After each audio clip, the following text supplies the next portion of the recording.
Hey, it's Birdman for Birdman on the Mountain, hanging out here. It's time for the community shout. And, it's a chilly Tuesday morning. We got off to start. Hopefully we'll get some snow here, looking like Christmas snow, so fingers crossed. Hey, we're going to start off this morning talking about farming. I've got Lisa and I've got Nicole. You're with Pinedora Farms. So explain to us, first of all, what is Pinedora Farms? Well, we're two farms here, Meadowlark. Okay. Meadowlark Farms and Pinedora Farms. Okay. We work together. You work together, though. Well, we help each We're other. collaborating. Right. Okay. So Meadowlark, mine, Pinedora Farms, we are a 501c3 nonprofit corporation. And we have, we bought 19 acres up in Pinedale, and we wanted to build an organic farm and educational center. So it's really important. So we work with a lot of children. We have programs called ELF, Educating Little Farmers. Oh, that cool. We work with kids, Nice. teaching them about food, where it comes from, how it's grown, just all kinds of things. And we're expanding. We just put up our second 72-foot greenhouse, and we're hopefully having 4 more. Wow. Yeah. Okay. So, and then we're also looking to, we're going to take one of our acre sections in our meadow, get it fenced, because so the deer and all the other little critters, so we got to get it fenced, and we're going to be working on that, and then we're going to be farming that acre section as well. So what you're saying is the idea is to feed the community, not the entire forest. Right. Correct. Okay. Cool. And then? And I'm Nicole Peters from Meadowlark Farms. We're also in Pinedale. And our farm is a family-run farm that is focused on not only producing greens for our community and at the farmers market and restaurants, but also we have a real passion, like Lisa, for teaching other people how to grow food for themselves. It just creates a really amazing community, and people are really empowered. So it's really special for both of us to be teachers of what we love to do, and we both love to eat organic, amazing food. So we are hosting a Christmas market, the classic Christmas market in Pinedale this week, and we are here to invite you guys to come. Very cool. So tell us about the event. We are looking to create a really unique environment for families. We have a kids corner, so if you have children, you are welcome to bring them. There's going to be crafts and a Christmas movie playing, and we'll have, of course, Christmas music all throughout. It's going to be really just a relaxed, laid-back environment, and like I said, it's going to be a market, so there's going to be vendors, and Pinedora is going to be one of the vendors, and maybe you could tell us a couple of things you're going to be bringing. Well, we've been manufacturing our own natural skincare and healing oils since 1998. Oh, wow. And so we're all about healing naturally, using essential oils, all of our products, which are, face moisturizers. We have face masks, actually, that I've used on my dogs before, because masks, when the clay, when it dries, it pulls, and I had one get stung by a scorpion. Not animal testing, but they actually just use it. Yeah. Yeah, we had allergies and just Save the dog. swelled up, and it was my only way to get all the poison out. We also do, especially since it's so cold right now, we make thermal heat packs that you can pop in the microwave. Only I make them where you can take the outer shell off and actually wash it. That was always a pet peeve of mine. And for people who love herbal packs, you shouldn't have your herbs inside of the pack that you put in a microwave, because then you just nuked all the beneficial properties of doing that. Okay. So I've sewn little pockets on the inside of each one of these packs, and they all come with 4 different herb pouches. So heat it up and then put the herb in. Awesome gift. Awesome stuff. Yes. Cool. Okay. So I'm going to have fresh produce from our greenhouse available, which I'm really excited to share with everybody. I've got lettuce mixes and kale, spinach, and chard. So definitely something yummy to put on your table for Christmas for everybody that you love. And we're also going to have homemade soups and sandwiches that are, they're available all day long. Cool. $5 for the soup, and it'll have our awesome kale in it. And then we're also going to have a bake sale. So we're going to have all kinds of, Christmas cookies and fun stuff for you to take home for your family or to give as gifts as well. Very cool. Yeah. Awesome. Anybody you want to mention or that will help support this and all, or? I'm your vendors. Yeah. We're not, what do you mean? Oh, I didn't know if you had sponsors or if just the vendors. Okay. Yeah, I'm the sponsor. Oh, you're the sponsor. Well, there you go. Okay, Yeah. Awesome. Cool. Okay. So Are we still rolling? Yeah, we're still going. Oh, okay. Absolutely. Well, yeah, this idea is kind of a long process of just kind of coming to the realization for myself that I love hosting events. So I'm hosting the event and asked Lisa to be a part of it because I know she loves this kind of stuff too. So the Pinedale community is really a great place to host anything. The community center, I'll just say the community center is a really great place to just rent the building, and you know, it's got a kitchen in it, and it's a really great place. They have supported us over the years. The library, everybody there, it's a really great community. So that's why we live there, right? Yeah. So that's the gist of it. We're also going to have jewelry made by Sue Lunati. She's given me some of her stuff as gifts, and it's really beautiful. Awesome. We're also going to have Grandpa Goose is going to be there with his metal art and wood art. And we're also going to have homemade hot cocoa by one of our neighbors, and their amazing cow's milk. So, okay. Is that going to be kind of unique, yeah. So I think that, and we're still looking for vendors. So if you're interested, even if you've never been to an event as a vendor, we're happy to have you, and we'll give you tips to help you with whatever you need to, you know, to sell all your stuff. And if you've got a good idea, we're happy to host you. Very cool. Okay, so talk to me once again. Let's run the details. The date is December 21st. December 21st. Yeah. Saturday. Time. It's from 10 to 4. Okay. It's $1 to get in. And then all of the vendors will take care of their, you know, money exchanges. Most of us deal with cash. I think Lisa does have a square, but if you just bring plenty of cash, you'll be able to make your purchase. Bring your cash. Be vendor fee. Be Dave Ramsey. Yeah. Oh, and the vendor fee is $15 for a table. Okay. And we already have lots of tables at the community center. So one less step for you as a vendor to have to set up your table. We're happy to do that for you. Very cool. Awesome. Lisa, Nicole, thank you very much. Thank you. Go check out their event. Thank you. Come see there. us.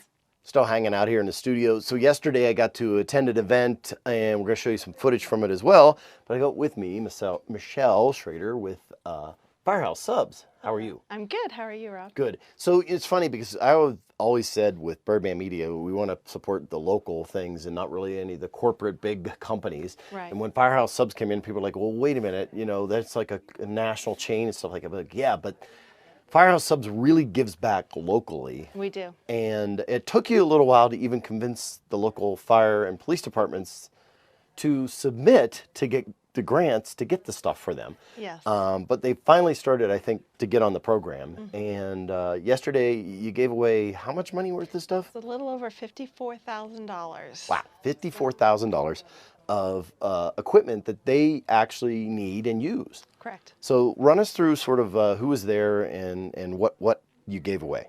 So we did have Timber Mesa Fire Department and Medical there, and they received about a little over $14,000 in some equipment. It was actually a gas detector. Right. Theirs was very outdated, and they needed a new one. It helps, you know, when there is the smell of gas, or if they're in a fire and they think there might be gas, that Right. you know, they can go in and use this machine. And it wasn't just the gas, it's sort of other things that happen that are outgassing, like things that burn that can be dangerous for Correct. them. It tells them where like propane lying, all the things that you can't even smell. Exactly. It gives them, it's much more advanced detector. Yeah, because a lot of the gases that are out there, you know, the gentleman who was there indicated that, you know, those gases can be cancer causing Right. also to them. So it also detects that for them. So, you know, it was a good thing for them, and they needed it updated. We also did the Greer Fire District. They had probably, I think, one of the coolest things, but it was over $35,000 that was donated to them, and they did the extrication Right. equipment.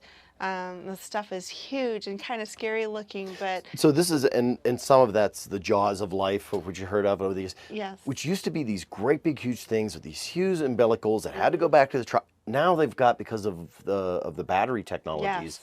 it's all contained and about half the weight. Yeah. And a lot more maneuverable for them. Exactly, yeah. So that was really kind of cool. Help if, you know, if there's ever any issues with, you know, people trapped in vehicles or even buildings, you know, where they can't get, you know, into something, they're able to use this equipment, you know, to get people out. So it's Very cool. really cool. And then we also did the Springerville Police Department. They had around 4,000, just a little over 4,000 donated to them in ballistic. Basically, it folds up. Yeah. And they said it's really kind of cool because, you know, if they're sitting in a car and they're being shot at, they can unfold it and put it up at the window and, you know, to help protect them and Right. stuff. So it was really kind of cool. It was a great group of guys that came in. And we're very, you know, pleased, you know, that we were able to donate to them and that they put in their grant request. And, you know, we do want to always encourage all of the departments, any public, you know, responders out there, you know, get your grant request in. And this money comes from when people say, yeah, round up, right? Yes. So it's literally pennies that add up, that go directly back to our community because you're saying, hey, donate this, and you're putting money directly to the community. Correct. And I think that's phenomenal. And then, I mean, just the organization of it is on your organization. So you guys actually put resources into it and you put time into it. So there's money that Firehouse Subs is put aside to say, you know, we're going to support local communities when we go into them. So it's good food, it's healthy food, and then on top of it, you're helping the community. Yes. So absolutely. Good stuff. That's the way it should work, right? Yeah. Awesome. Anything else you'd like to mention about the program or Firehouse Subs? No, just, you know, come in, you know, always round up so that, you know, it's through the generosity of our customers that we're able to, you know, give back to the community like this. And it goes to a very, very needed cause. You know, our departments are kind of underfunded and, you know, they need things updated, so. Very cool. Awesome. Well, thank you very much for your time, Michele, today. And we'll be back by to get some subs. Absolutely. Thank you. Still hanging out here in the studio. And now with me, I've got not an upcoming event, but almost thanks for an event that just happened. That's right. Yeah, so Ballet White Mountains. How are you doing? We got Linda and Joseph. How are things? How was it? Did you break a leg? you know that's a saying to people that with dance, and everybody hates it. I wonder why. I know. I always cringe because I think about a broken leg, and I'm like, oh, shit. Well, the whole deal is you're not supposed to wish somebody good luck on stage because everything on stage is reversed to the audience. So that's always, I actually know the etymology of that because of when I went to college for music performance. Why that came about was they don't really mean break a leg, but you can't say good luck. Reverse psychology, right? Yeah, well, it's bad luck to tell somebody good luck before they go out and do a performance. So you tell them. So why do they say? So break a leg, which means you'll do really well. Oh. Well, you know, and Hard way. Just the interesting thing, even about the luck part, our kids work so hard. I mean, we tried to get done at 8 o'clock with rehearsal Friday night. We didn't get done till 9:30. I mean, these kids were done, and yet, because of that, the show was amazing. I mean, I had one lady that's been following me since I've become part of Ballet White Mountains, and she called me up Monday morning, and she was just like, Joseph, that was amazing. I've seen your performances, and y'all have taken it to a new level. Awesome. So. That's what we heard from Great to people. hear. New level, and probably out of all the comments, you know, when I went out in the audience and so on, they said it was amazing. Good. Now, that sounds really great. I met different people afterwards, you know, in the last couple of days, and one gal, she went to the matinee, liked it so well, she came back for the evening. Wow, performance. Good. Repeat customer. Right? Yeah, repeat customer. And then we had a ballet patron that is connected with Ballet Arizona as far as a donor and so on. And certainly has seen some very outstanding ballet with professional company. He said he was astonished how good we were. Very good. Awesome. So Well, congratulations. You know, That's phenomenal. Congratulations. And but we really want to thank our students because parents they for really, their devotion. Yep. To bring rehearsals, I mean, a lot of commitment. These kids have shown, the parents have shown so much commitment and really stretched them.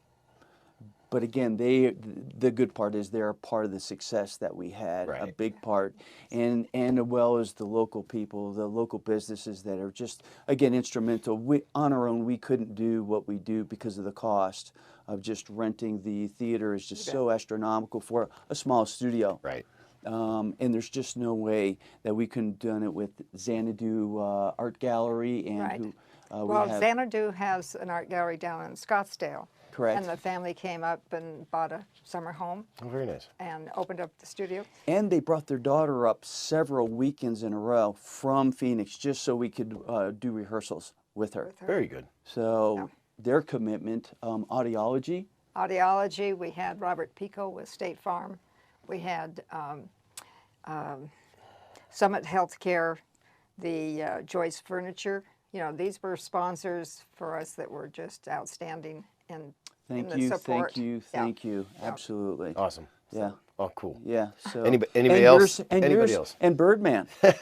Absolutely. Promote it out to let we people are know so it's there. grateful for you to just give us this opportunity to be able to share with the community. I mean, this is huge. This is huge. Cool. It was the one thing that I wanted to do, because it's such a holiday event. Right. The Nutcracker. Now, there's a big, huge story behind this with Miss Linda Bohn, Mrs. Bohn here, because she actually studied, and correct me if on the details if I'm wrong, the gentleman that brought the Nutcracker to the life. United States, Right. she was under while she was studying.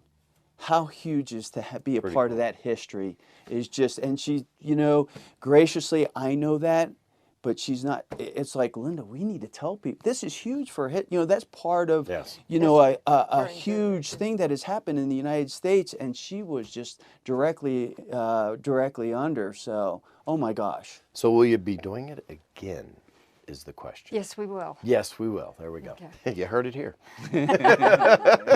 I made her commit early. Absolutely, because it was so much to do. Right. I mean, I wanted to do it in the traditional. Well, you've already got the momentum, so now it's just repeatability. Let's put it that way. Well, the students will change. Right, of So course. some of the choreography will change because you've got different students and so on.